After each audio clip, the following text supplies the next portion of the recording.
Okay, so you need to download your First Horizon banking activity into a CSV file. So let me show you how you do that.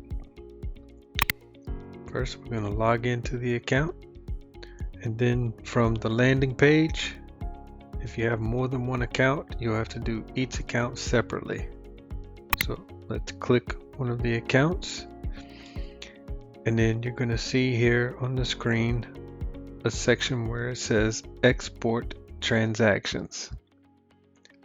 Click that, and then from the drop down list, we're going to choose export as CSV. Then we're going to put in our start date, and let's just say we want to put in the whole year.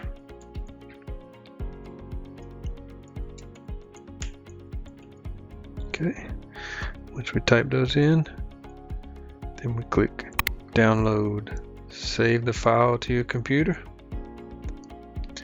and that's how you do it.